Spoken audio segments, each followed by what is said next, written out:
Hi, I'm Nick Termini, bringing you the business spotlight in Kansas City, brought to you by ActionCOACH in North Kansas City.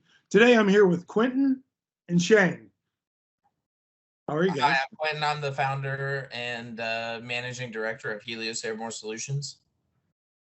Hi everyone, this is Sheng Liu. I'm the co-founder, and then we run the operation together. Great. Well, guys, thanks for joining us today. And could you tell us a little bit about your company? Sure. We started Helios in Kansas City sometime in July of 2021. We do aerial survey, so essentially we offer aerial photography services to multiple different industries, insurance, engineering, photogrammetry. I think I need to start that over, to tell you the truth. This is weird, Nick. Do you have people? You have a lot of. It's all good. It's all good. Okay, guys, here's what we're gonna do. We're gonna mix it up a little. All right. I'm gonna ask you a funny question, and I'm telling you this so that you're not thrown off. But let's just lighten the mood a little, okay? Sure. Does that sound good? Yep. Sure. Okay. Cool. Here we go. Hi, I'm Nick Termini with. Sorry, Nick. I'm sorry, Nick. I'm sorry. No, you're good. Hi, I'm Nick Termini, bringing you the business spotlight, brought to you by ActionCOACH in North Kansas City. Today, I'm here with Quinton and Sheng. How are you guys? I'm doing good, Nick. How are you? I am good. Good. Well, hey, first, could you tell us just a brief overview of your company? Sure. Helios Airborne Solutions. We're an aerial survey provider out of Kansas City. We started back in 2021, so we have about 2 years into the industry. We offer our services to most of the states in the Midwest, and we'd love for you to check us out. That's awesome. Well, and guys, just real quick, I'm dying to know. I'm a movie guy. What are the top 3 favorite movies that pop in your head? Ooh, well, we're aviation guys, so I think fire them out. Top Gun has to be on there for me. Okay. Sheng has a little bit different background. He might think something different. Well, Top Gun is definitely in my top 3, but the other one I like is the movie 21 as well. Okay. That involves odds and pulling off a good operation with a big team, and I'm a big fan of that. Okay, fire one more out. Come on, boys.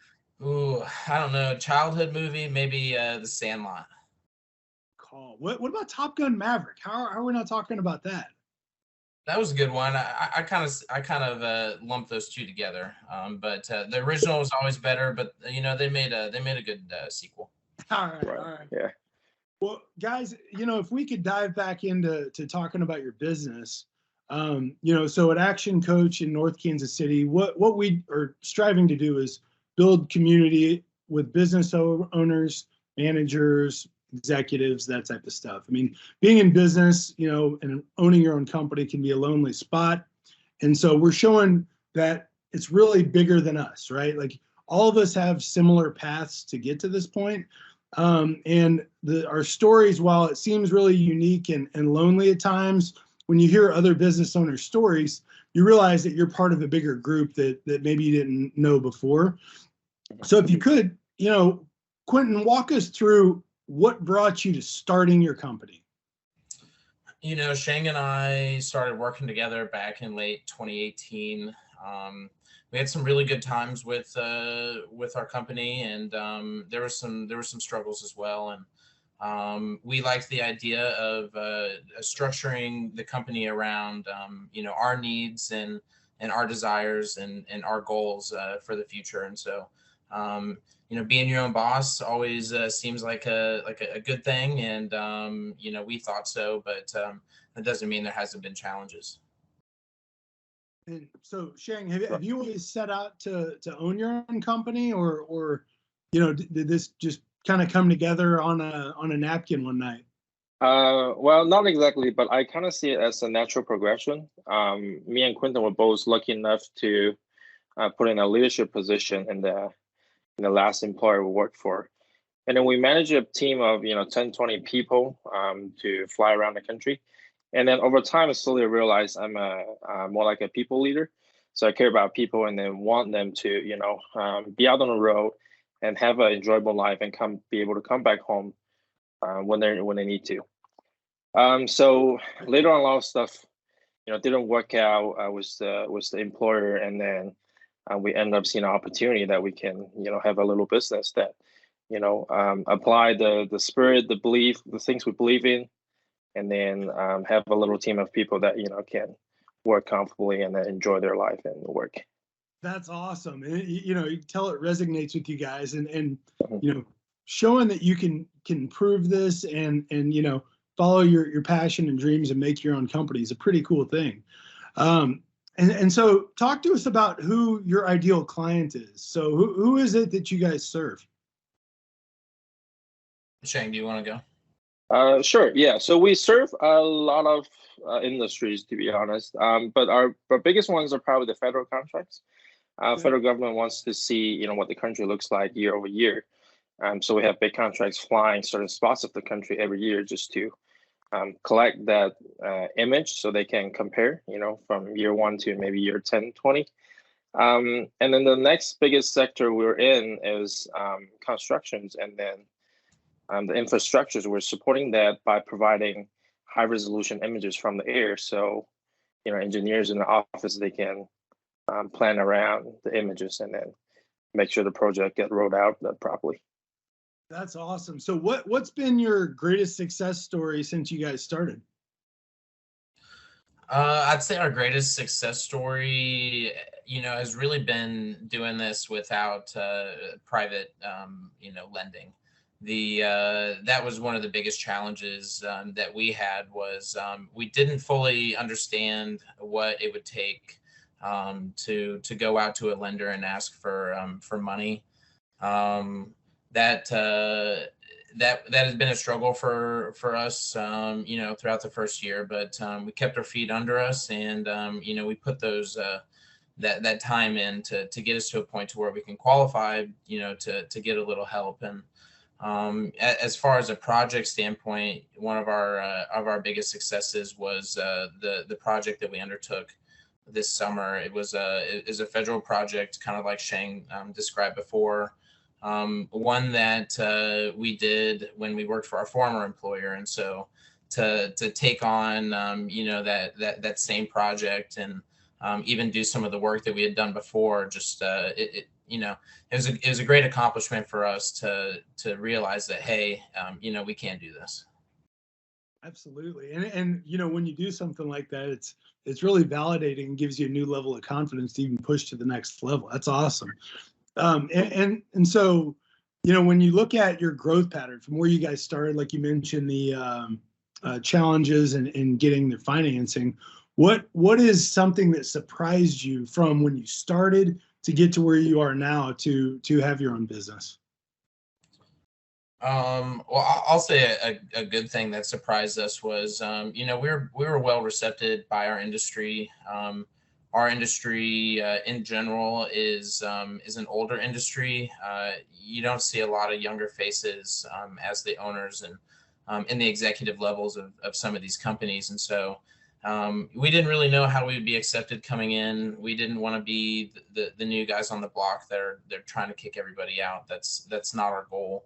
Our goal is to work together with everybody. And surprisingly, they've been very accommodating for us, and they've had that same goal to work with us. And so that's been a good surprise. That's awesome.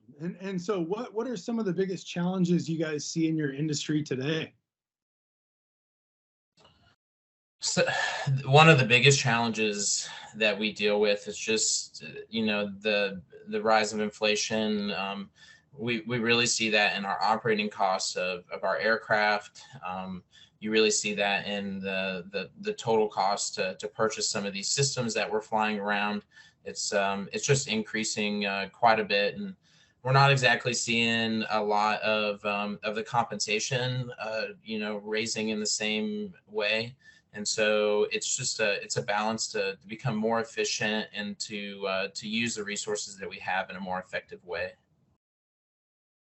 That's awesome. And so what is it that excites you guys most about the future with your company? Sheng? Well, I think as we're getting into year 2 and year 3, we see the opportunity to expand.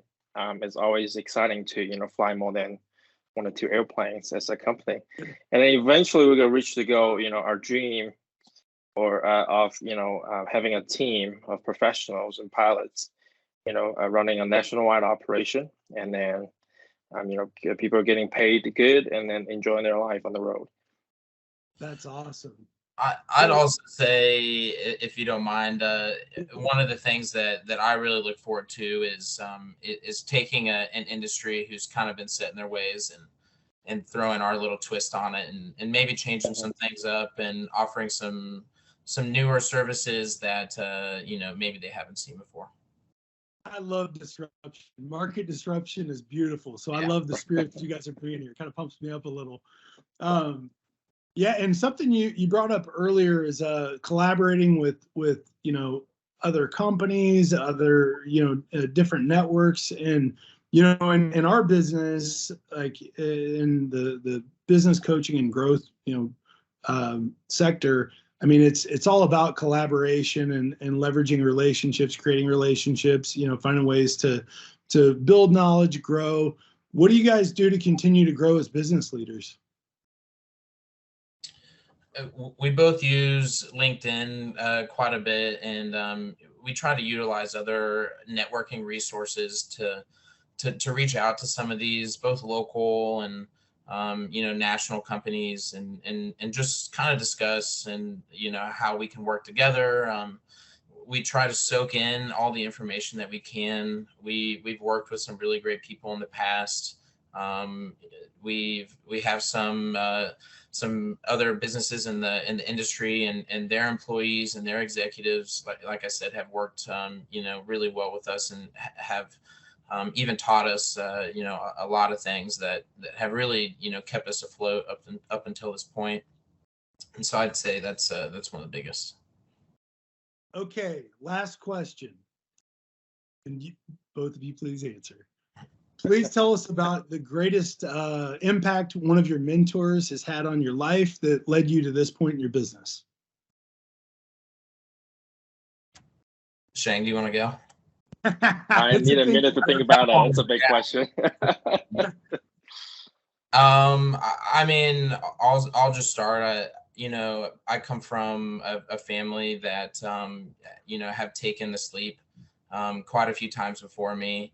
My dad was a business owner. My grandpa, a lot of my uncles, and so just seeing the freedom that they can have, and seeing that they can really take an active role in deciding what their future career is going to be, and the work-life balance, and just like the benefits of having a good place to be in your career. That was really important to us.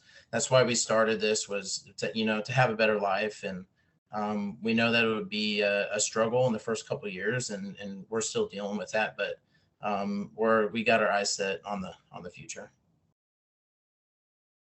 Cool. I would say I don't really have a mentor. I get a lot of ideas from my parents, and then the way they value things, especially the way my dad told me, do the things you love, and then make sure you're helpful to society. Don't do bad stuff, and learn stuff on the way, and then eventually you'll be good. You'll be okay. And then from my other, previous experience, I see a lot of people, they get their success from keep doing the things they love to do. And then for me, I like flying, I like aviation, I went to school for it. And then now I'm fortunate enough to have some backups from our family that we can have a chance to start this business. So I think I'm just I keep implying or using that philosophy. I keep investing, and then put in effort and time for things I love, and then keep chasing my dream. That's awesome. And I was just kidding. I got one more question for you guys. But something you said here just kind of provoked a thought. So, you guys clearly have the spirit of the entrepreneur, and that's what we celebrate at our company, ActionCOACH in North Kansas City. And collaboration and education and, surrounding yourself with people to help you grow, right? And so some of the things you said there really, really show, that your spirit of being an entrepreneur was instilled in you when you were younger through your family and, people that you've had life experiences with. So that's awesome. Now, if you were to reach out to, our community here and offer advice to somebody that, has just started a company or is, already has it up and running and maybe isn't where they want to be, what type of advice would you offer to them? I've always thought that, the biggest advice that I could give you if you're wanting to start a company is to start now. You don't have to do, you don't have to put in all the legwork to get to a point to where, let's say, you can do that full time, but get that LLC filed, start putting some type of cash flow, through your account and really get the records going, because you really do have to wait until some of those lenders see you as viable for a loan. And so get it done early. It doesn't have to be much. You can mow a yard and charge send an invoice to the email. It's as easy as that, but you need that time, and it's easy to start early. That's great. Sheng? Yeah, I would say the same thing that Quinton would say, but on top of that, I would advise, make sure you're working on your goal every day. Exclude the weekends. You really have to be have a schedule and onto it, and then don't let anything surprise you. And then when you get disappointed, keep working on it. And just never give up. That's awesome. I love it. Yeah. Well, guys, thanks for joining us today, and we appreciate you being on the Business Spotlight, and best wishes. Thanks, Nick. Thanks. We really like what you're doing. If you're watching out here, I highly recommend checking out ActionCOACH. You're right. I love it. Keep going.